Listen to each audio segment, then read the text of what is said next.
Okay, so sticking with my word, we're going to use this big green pole first. Then we're going to use this brown pole, and then we're going to use the other brown pole. All right. So for those who can see me, which basically just means Instagram, all right, YouTube. So now we start again. First thing and foremost, this is your lifeline. That's a block. That's a block. That's a block. That's a block. You're going to need to use these blocks because your main mission is to get behind this tree. No matter what hand you write with, your main mission is to get behind this tree. So I did that with my right and then my left. So this is my right. I step behind the tree. Or the pole. This is my left. So I step behind the tree. Now to get there, there's a fight going on right here. Block, block, block, block. I know I need to use this because I suck at fighting. Alright? But fighting smarter versus fighting harder. So now that I've blocked everything I got behind him, and this is going to be the lifeline because no matter how tough a person is, that shit's gonna hurt when they swing their hands. So if he's over here and he's throwing a left, I can block, I can counter. He's throwing a right, I can block, I can counter. If we're right here and he doesn't know and he throws a right, boom, I've ducked it. He's hit his hand. He's broken his hand. There was another one, he's hit his hand. I just beat him by letting him beat himself. That did not come out right, but did it. Now, your initial blocks, you know, if you're street blocking, if you're karate blocking, those are going to be factors. I would always tell you to just try to do these because those are blocks. If you're not really good with these, then stick with your standard blocks. But if you're good with these, then use those. You will figure out what works for you, so do that. But your main job is to get behind this pole so that no matter how big or strong he is, you got to get through this pole to beat you. So unless, by the grace of God, you've somehow stumbled into the 616, he's not punching through here unless he's Wolverine. And then he'll just cut it with his claws because even the bone claws can cut stuff. So, not relevant. If he's on this side, boom, you want to go to this side. If he's on this side, boom, you want to go to that side. Why do you want to do that? It's because you're not a good fighter or you're not a strong fighter, and this obstacle can make you or break you. Remember that. What works for you can sometimes work against you. Now, as I said in my video the other day, you got to know the right kicks to throw. This is okay until it's not. This is okay until it's not. Why do I say that? Is because if you see that round kick and that front kick, it can be blocked and slammed into this. So you have to be careful and you have to pick your spots. You know, if you're picking your spots, well, like he threw a punch and you blocked it and slammed it into here, boom, that front kick would be great because you slammed it in here, and if you're smart, you're going to break his arm and push him off. Now you broke his elbow, so he's got one arm down. He wants to be angry and try again. He throws a kick, boom, that low kick with that low block. Or he throws a low kick and you sidestep and kick his leg against this. You don't kick the pole. Let him kick the pole. That way you can break his shit. Now if he's throwing one of these, it's easy for you to slam that shit into the pole. If he's throwing one of these, again, slam it into the pole. Why? Because that pole is there for you to use as a weapon. You are a martial artist. Everything in your environment becomes a part of your weapon and your skill set. Understand that shit. Now this thick pole gives the guy using it the advantage of safety because it's thick, it's a shield versus the thin pole, which we are going to rotate you to right now. So, slide you right there. This thin pole is a little bit less safe. Still usable, but less safe because you got no real protection like you had with the tree and like you had with the thick pole. Okay? But I like to tell you, you gotta use what you got. And if you're not a good fighter, then you need to be a smarter fighter. And if you're a smarter fighter, then even this thin pole can be just as deadly Because the same shit that you do there, you're going to do here. And you're going to need to know how to do that, just simple for the fact, step, boom. Now, with that and me grabbing it, unless he grabs my hand, he's going to eat my foot. But I also got to make sure that he is exactly right here. Because if he's over here, slam. He can slam my foot or my leg into this pole and break my shit. Which is your goal to do to him versus have him do that to you. Alright? So just remember, no matter what kick you use, the pole works for you, but it can also be used against you. So if you're fighting somebody who's just like you, don't have a lot of good skill sets, but they know this one technique, which is boom, boom, I can use this, boom, boom, I can use this pole, I can stop, anytime I want. I got this pole between you and me, and this barrier is gonna make me or break me. And that works both ways. You need to understand that what you can use against somebody with this technique, they can also use against you. Especially if they've been watching my fucking videos, because now they know how to counter. Boom. Now you see my guards here? It's there for a reason. Because he might see the kick coming and decide to step over here and throw a punch. My guard is to prevent that. So, boom. But I'm also hanging on to this thing so that if he punches me, I can spin back around and kick him. Now, it's not going to look like it does in the movies. It's not going to look like this. Boom. No. It's going to look a lot fucked up worse than that. But if you have some, like, pole dancing skills, you know, those girls that go doing all this shit, you probably can use that. I can't because my hips don't work like that. But you get the gist. I follow a lot of hip young ladies that do all kinds of fancy shits on poles. Okay? Very beautiful young ladies. What the hell is her name? Pole Leah. Go follow her. She can show you guys some moves. There are other pole dancers, but Pole Leah is the easiest one to remember and spell. So, POLE_Leah. L-E-A. Probably not saying it right, but there you go. Now, the thing is, with the thin pole, you have to understand it. It's a very thin pole. See my hand? It fits it because I'm small. Versus this green one that you can't see anymore because I rotated you. The green one is much thicker, so my hand doesn't fit like this. But either way, if I'm punching this bitch with all my might, I'm going to break my hand before I break your face. Which is also why you have to know how to throw the proper kick with the proper strength at the proper time. Because if you don't, you're probably going to get your leg fucking broken. But if it doesn't break, you're going to be in a lot of pain when he whacks your shit like this. So if I'm here, he catches my shit, he's got a hand here and a leg, the other hand at my fucking ankle or whatever. He just has to pull it into this thing. And if I'm standing right, and that kick, he's going to break my leg. Which is what I was intending to do to him. So you got to know when. So if you got the same move, you know, bait, boom, boom. Now as you see, I still held on to the pole because it's going to help me with my momentum when I boom, boom.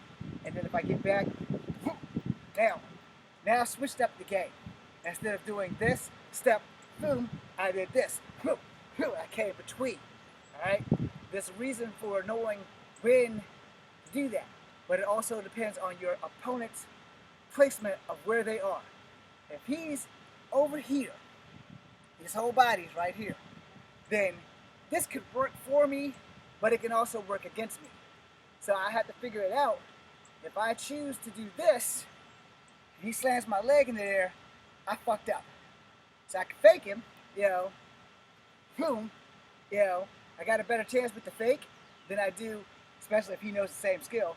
If I do this, he slams my knee into this pole, with everything he got plus whatever I threw, my knee just got broken.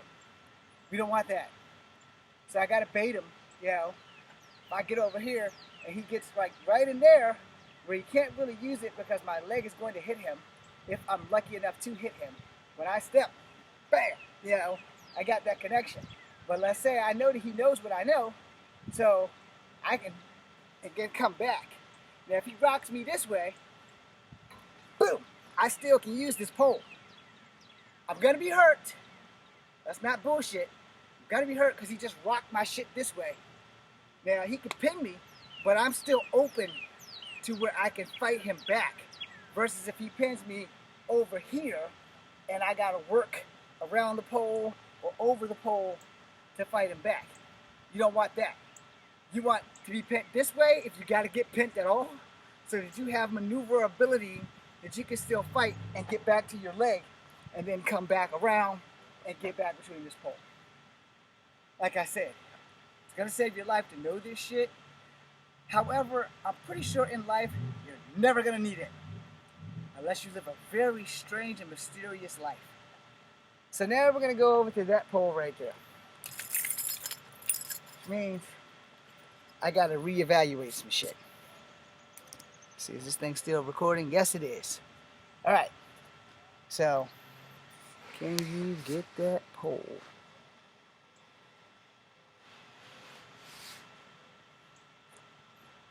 Yes, you can. Can you get that pole? Yes, you can. Let's see. Try not to have to stop the video again. I'm only 10 minutes in. So, see something. Real quick, clean that off.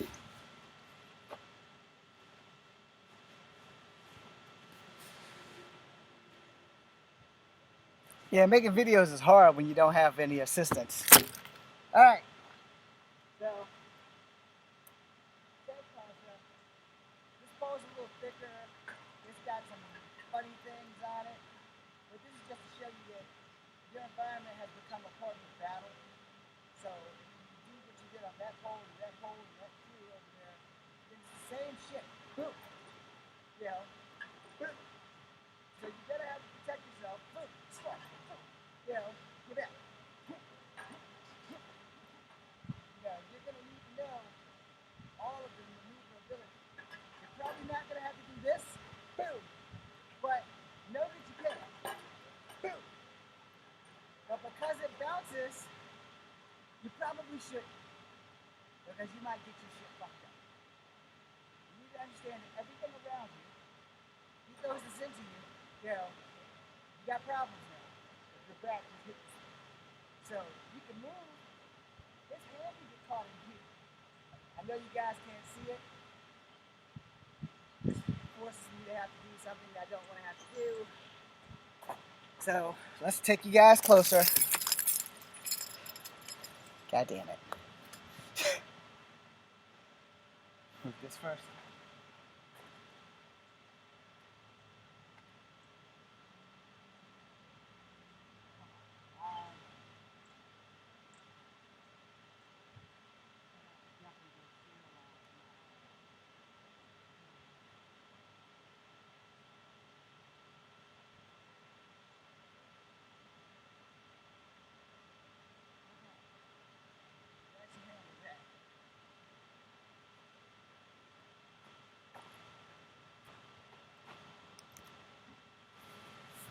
Okay.